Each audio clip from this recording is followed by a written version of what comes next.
Welcome to the Seeing Red podcast with Andi Turner and Garrett Fulce, checking up on Texas policies and politics with some federal issues thrown in, like the assault weapons ban, interest rate hikes, you get it, but it's mostly Texas, since we can't ignore the big stuff either. And now, here are your hosts, Andi Turner and Garrett Fulce. Hey everybody, and welcome back to this week's edition of Seeing Red. We're happy to see you all. Hey Garrett, how you doing? Good, how are you? Good. Hey, if you guys have not subscribed, please hit that subscribe button, hit that like button, and if you leave, comments, we will get back to you. We just responded to somebody today on the YouTube channel, youtube.com/@theseeingredpod. You'll recognize the little red and white logo that we've got. Of course, you can find us on Facebook and make comments there. And that's facebook.com/theseeingredpod. And you can email us, hosts@seeingredpodcast.com. We answer everything. You might even, if I have your number, you might even get a personal phone call, which happened last week. Yeah. So anyway, and as always, we want to thank Zipmeister for helping us out with the show. I haven't done that for a while, so I feel like we should, throw a little love. Yeah. But anyway, so Garrett, how was your week? Great week. A lot of stuff going on. I had to fly in and out of Miami for a little business trip. That was fun.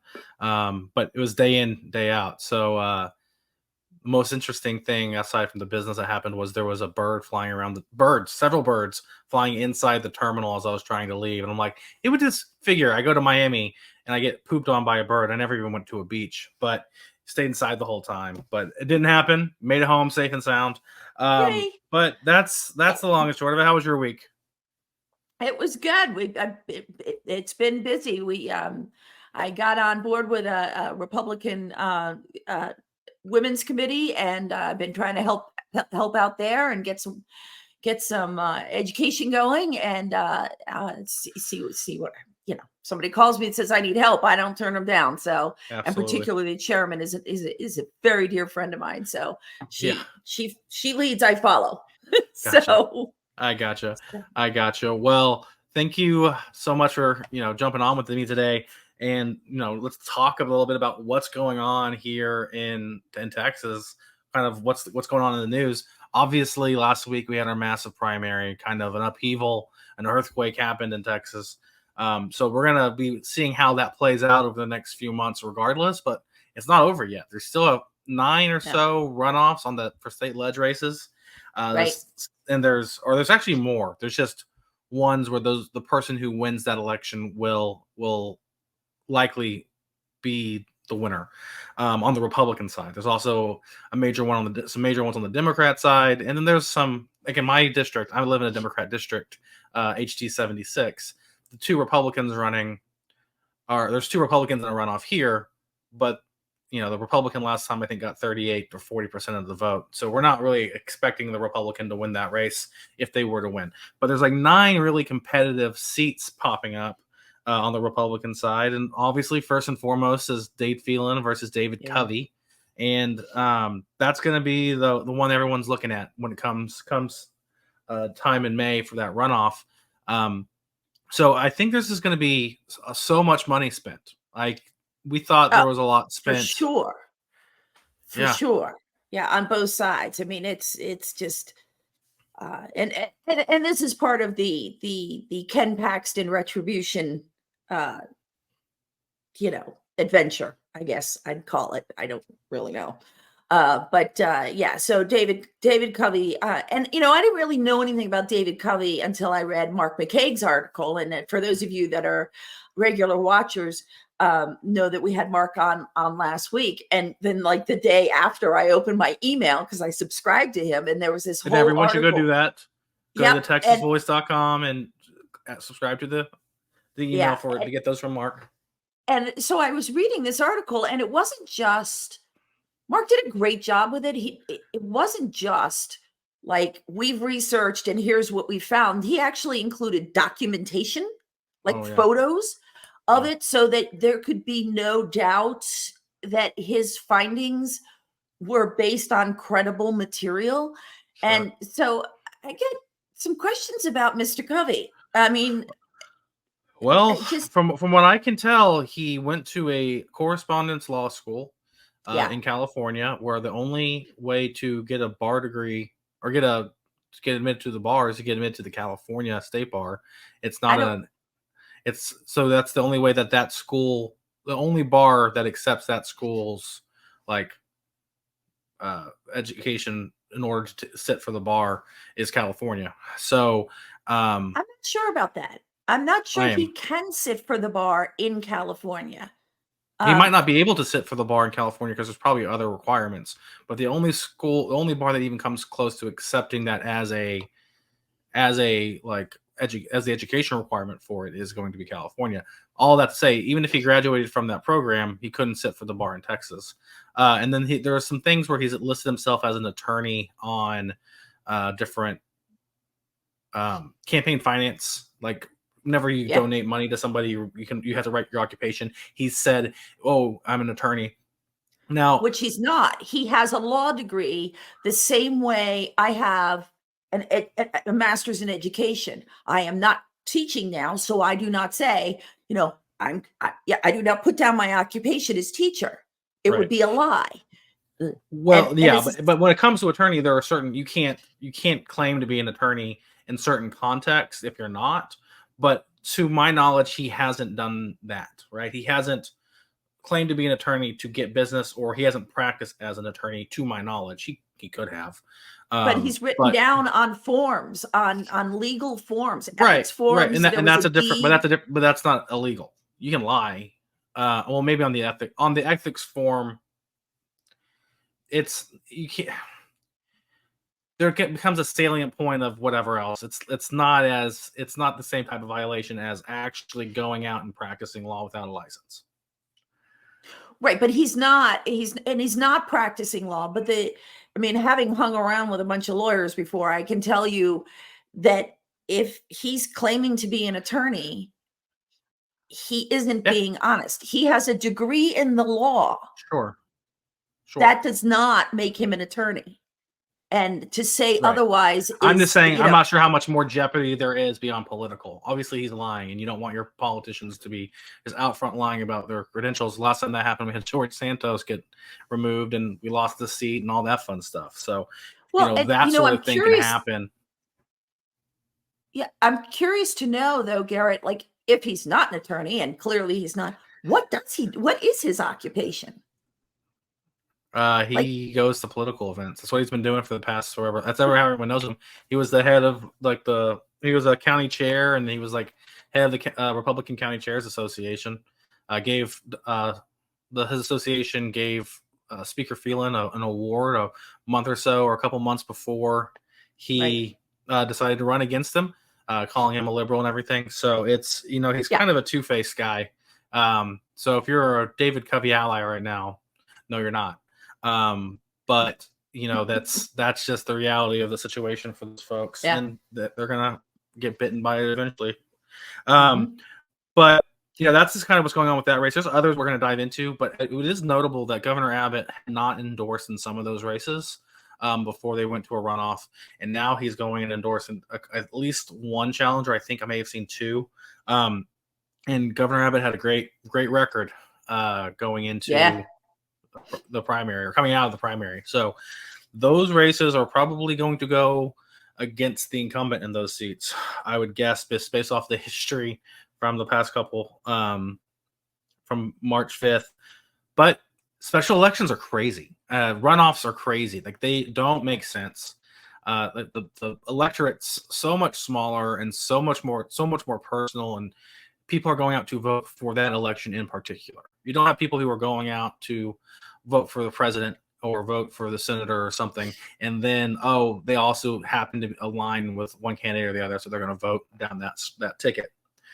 You have on these elections, they are going to vote for in HD21 David Covey or Speaker Phelan. It is one or the other, and it's going to be it's true bare knuckle politics at its finest and at its worst. So you're going to see a lot of stuff coming out of those races. But what's interesting is kind kind of a news story that came out like right after the primary was that Michael Quinn Sullivan, who now runs Texas Scorecard, Right. previously was the head of what was called Empower Texas, which is what Texas Scorecard spun off of. Empower Texas had these scorecards that they would send out, and they would tell legislators, hey, this is a voting issue, so we're going to make sure that this is an issue that we score on this year for our conservative rankings. Well, all that to say, he did all this stuff, and he was advocating for and against certain bills. And about 12 years ago, he got fined like some money for not filing a $150 lobbyist registration fee, which is what it is today. I think it was $150 back then, which is what the fee is if you represent nonprofit. If you represent a nonprofit organization, and he didn't pay that. He didn't want to register as a lobbyist, and he got a fine, which ended up being $10,000. And for the past 12 years, he's been challenging it. What's interesting is he has been challenging the Texas Ethics Commission, which oversees all the campaign finance, all the lobbyist disclosures, all that fun stuff. Right. If you work in politics, really you're well aware of the TC. Yeah, and lest anybody think that calling or understanding the ethics laws is complicated, literally you can call these people and they will bend over backwards to help you. They are not there to cause trouble for you. As a former registered lobbyist, I have, been on the phone with them many, many times and said, wait a minute, this says this, and I don't understand. And they're like, oh, let me walk you through it. They're very kind. And I can tell you that is nationally, that's pretty much the norm. That the ethics people want you to be ethical, so they're there to help you out. So if Michael Quinn Sullivan got a $10,000 fine for this, I guarantee you that, well, I wasn't there. I don't have firsthand knowledge, but knowing these folks, they talked to him before they fined him. He was warned. Yeah, they talked to him. No, this was a case where they were challenging they were challenging a whole host of issues, like whether or not the TEC had jurisdiction, all this other stuff. That's why the case took 12 years. Another reason why it took 12 years was because a few years ago, Ken Paxton, the Attorney General of Texas, whose job it is to represent the state of Texas in civil cases and in cases when the state is sued, declined to represent the Texas Ethics Commission. So they had to go get outside counsel and spend a couple $1 million, or at least $1 million, to defend itself and to defend its power, because Ken Paxton decided to not do his job, kind of as is the norm. But go figure, Texas got a victory when Ken Paxton wasn't involved. So you got to love it. You got to love to see that, some attorneys can actually go and win for the state of Texas from time to time. I'm so curious as to what his basis for refusing to defend a state agency was, because that's clearly if he wants domain. to send us a statement, we'll read it out for him. Hell, if he wants to come on, I'm sure we talk to him. But I'm not bending over backwards to send him an invitation. And I don't. Oh, no. If I were him, I wouldn't want to come on. No. But it'd be a fun interview. I'm sure I think everyone would have a good time. At least you and I and the audience would. But he is an attorney of some repute, ill or otherwise, and he might do well. Who knows? But that was the long and short of that story. Michael Quinn Sullivan, who is a graduate of Sherman High School. I just want to mention that because I'm from Denison. And we hate Sherman, and Denison is one of the last 10 Battle of the Axes. So this little, if he sees this, I just want to rub that in the wound a little bit. But Michael Quinn Sullivan is going to have to pay the $10,000 fine.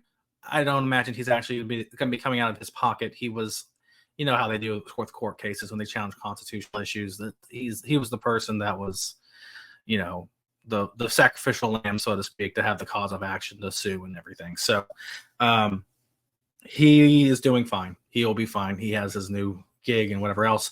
And I mean, that was the first time the first real organization they created. Then they had Scorecard. Then they had Defend Texas Liberty. Now they have Tucum, or whatever however you want to say it. You know, like in a couple of years, it'll be something completely different because, you know, as they one keep burning reputation bridges. goes downhill. Yeah, as one reputation goes downhill, we got to rebrand. Yeah, you might as well. So So that's kind of where that story ends. But kind of the next thing, though, Andy, was some big news came out of Austin. Excuse me, was that the University of Texas, the flagship school, the University of Texas at Austin, is now going to require test scores again, require standardized test scores in the application for new students, starting again in 2025. For instance, like the SATs. SAT, ACT, oftentimes they'll take IB, AP equivalents for certain things. Yeah, there will be all sorts of deals that people will need to take. Now, this won't be necessary for transfer students and for for students who have already been admitted to a school before. It'll be for new students, but that's a big deal. I think I saw a couple of the Ivy Leagues announced that they were going to do that as well. A lot of schools will kind of use it as a way to test whether standardized testing were necessary to actually, get a decent sample for their class. And they use kind of COVID as that kind of excuse to try it. Yeah. And that's what I was going to say is I wonder, because for, really 2 school years, like the spring of 2020 and the fall of 2020, that's, so, my daughter graduated in May of 2020. So, there was a lot of virtual going on and a lot of, let's just finish the year kind of thing. And not necessarily to her school. I'm not picking on her school. It's a great school.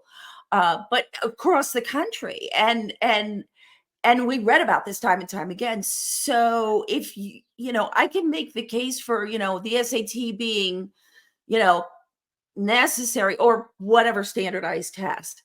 The part of the SAT I don't like is the essay part, because anytime you write an essay, it's subjective. And literally, I have graded state level tests that were essay based, and 5 of us sitting around a table grading the same essay, 5 different scores.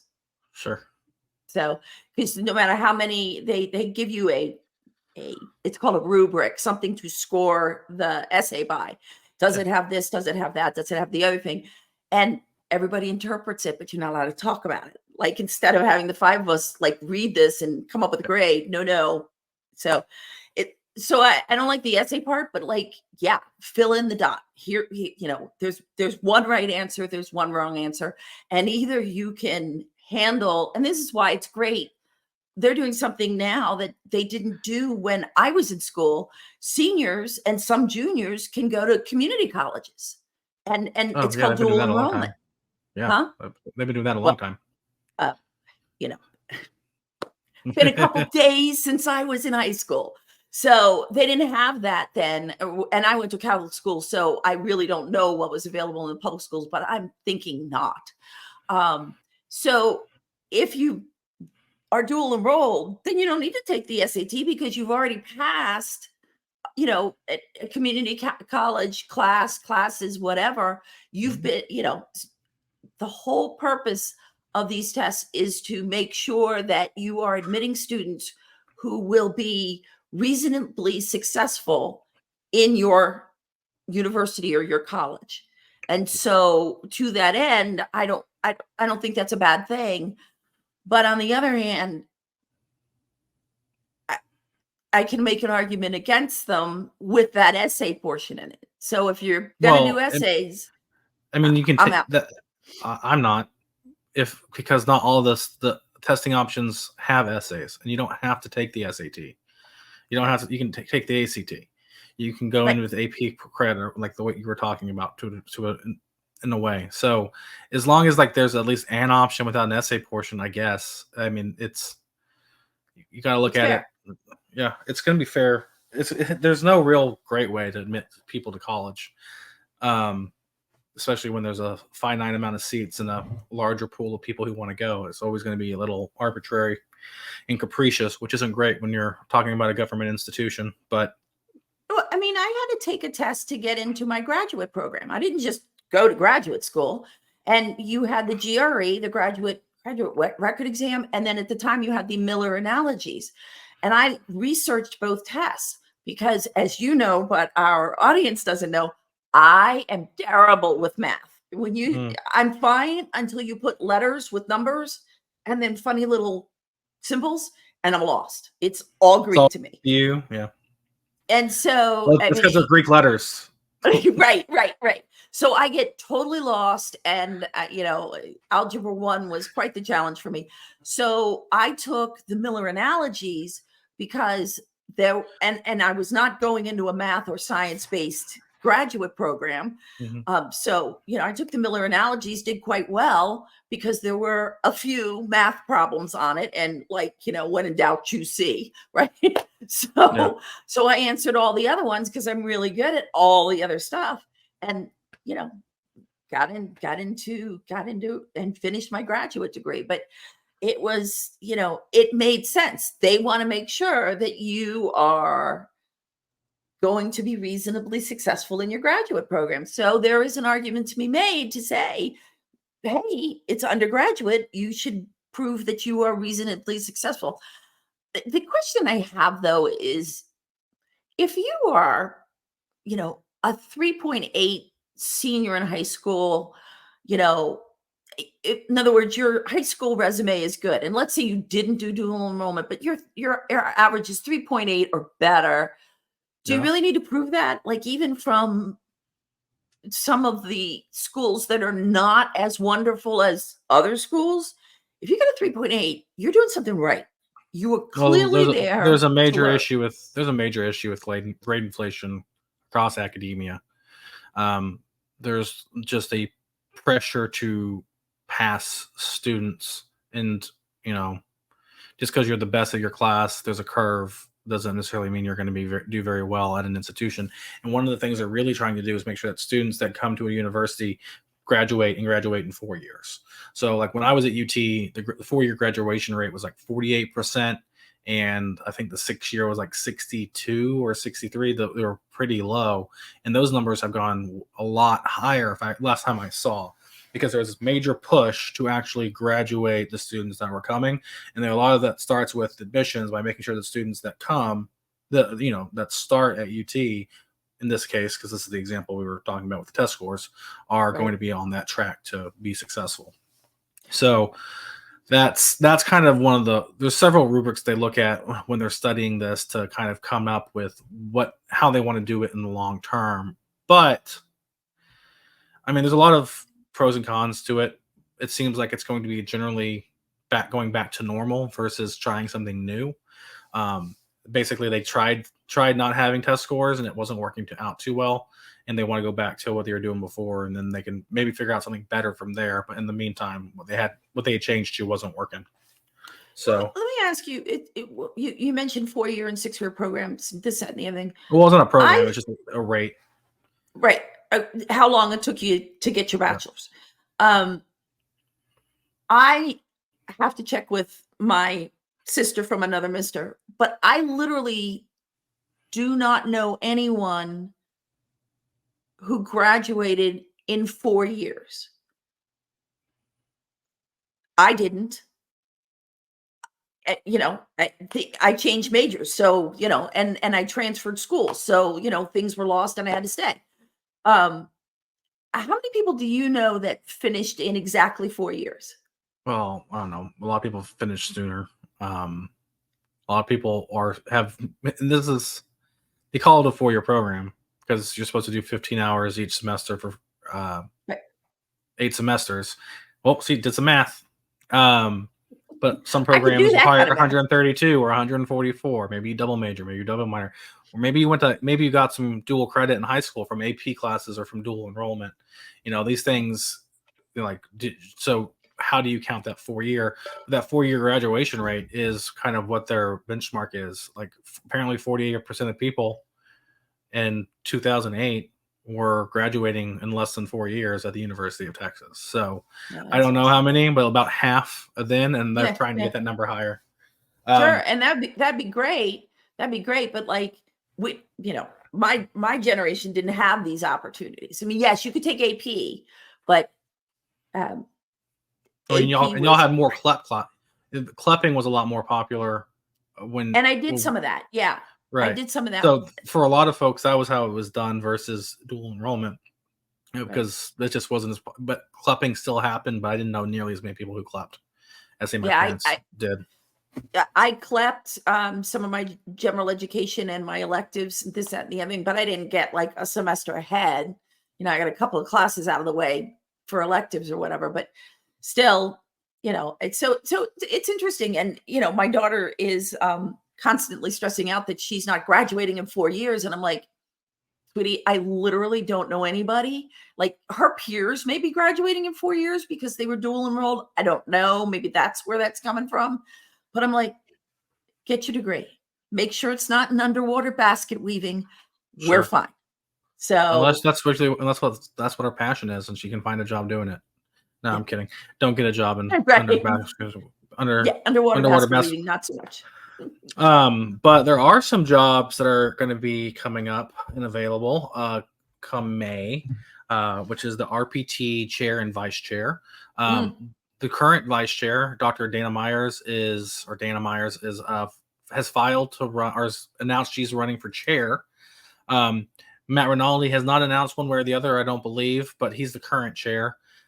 What's interesting about this is that the rules of the Republican Party of Texas state that if the chair is a man or a woman, then the vice chair has to be of the opposite gender. So when you have a man running against a woman, it's going to make the vice chair race really, really interesting. So with Dr. Myers running for chair and vacating that seat, if she's able to beat Matt Rinaldi, then there will have to be a race between two men for vice chair. And the first male candidate for vice chair that popped up today or recently was David Stein, who was the Smith County county chairman, Republican county chairman. So that's where we're at. Sorry, we just had a major technical difficulty where we just lost Andy's camera feed. So apologies for that. But that's where we're at with David Stein announcing his bid for vice chair. It's going to be a lot of happening. What's interesting to me is that the delegate selection process is underway. In a lot of cases, you can still, if you haven't, in some counties, it started on election day, where you had your precinct conventions on election day and that evening. Some were last weekend, and some will be on the 23rd. Yeah, our county was last Saturday. So last Saturday is the 9th, 16th, 23rd. On the 23rd, we'll have the Senate conventions in the county conventions. So depending on how many Senate districts are in, if your county has more than one Senate district in it, then you have a senatorial convention. If it has one, you'll have a county convention. But those conventions will take place on across the state on the 23rd. And in some cases, there will be a precinct chair convention, a precinct level convention immediately before that.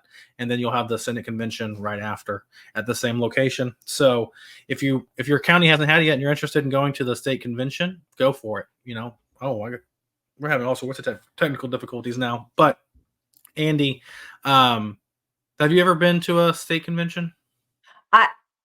Not a Texas state convention. I am well familiar with how state conventions run, but I have not been to the year I was going to go was 2020, and that was in Houston, and they were having it. They weren't having it because Houston being Houston, they elected not to have it. So we did the whole thing virtual. So yes, I guess I have attended one. I did the one where it was entirely virtual, and it was pretty interesting. But it ran like I expected it to run. I felt really bad for the then chairman, who did what good leaders do. There were a lot of technical problems. At the time, the RPT refused to even have a backup plan for if they couldn't be in person. They refused to look into any kind of God, if Houston screws us, what are we going to do? And so when Houston finally said at the very last minute, no, you are not having your convention here. The convention center is not going to be open, whatever.